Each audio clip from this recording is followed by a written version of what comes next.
కాళేశ్వరం చుట్టూ political fight continue అవుతుంది. కాళేశ్వరానికి వెన్నెముక లాంటి మేడిగడ్డే డ్యామేజ్ అయిందని, వెన్నెముక లేని ప్రాజెక్టు ఏం పనిచేస్తుందన్నారు సీఎం రేవంత్ రెడ్డి. అయితే ప్రాజెక్టు దెబ్బతింటే ఇప్పుడు నీళ్లు ఎలా విడుదల చేశారని కౌంటర్ ఇచ్చారు కేటీఆర్.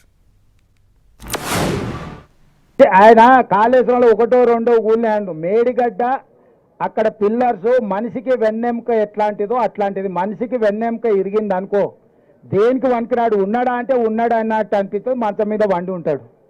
ఇవాళ మేడిగడ్డ కూలిపోవడం కూడా కాళేశ్వరం ప్రాజెక్టుకు వెన్నుపూస లాంటిది.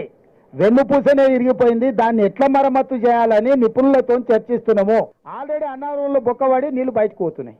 ఇండ్ల నుంచి అయితే అండ్లకు పోసి, అండ్ల నుంచి అయితే పైదానికి పోయడానికి అన్ని బాగిలే ఉన్నాయి కదా. కేసీఆర్ మాటలు తిక్కలోటి తిరణాలకు పోతున్నట్టే ఎక్కడానికి దిగడానికి సరిపోయిందంట. కాళేశ్వరాన్ని ఒక స్కామ్గా చూపెట్టే ప్రయత్నం, కాళేశ్వరంలో నీళ్లుండి కూడా ఇవ్వకుండా రైతుల పంటలు ఎండగొట్టిన ప్రభుత్వం కాంగ్రెస్ ప్రభుత్వం కాదా? గొంతులు ఎండబెట్టిన ప్రభుత్వం కాంగ్రెస్ ప్రభుత్వం కాదా?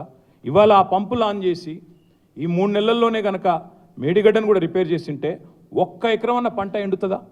ఒక్క గొంతన్న ఎండుతుందా? ఎండకుండా చూసుకునే అవసరం బాధ్యత ప్రభుత్వానికి లేదా?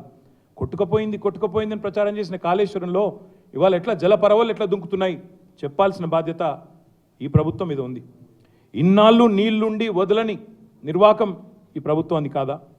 మల్లన్న సాగర్ నీళ్లు నిన్న మా హరీష్ రావు గారు స్టేట్మెంట్ ఇచ్చారు.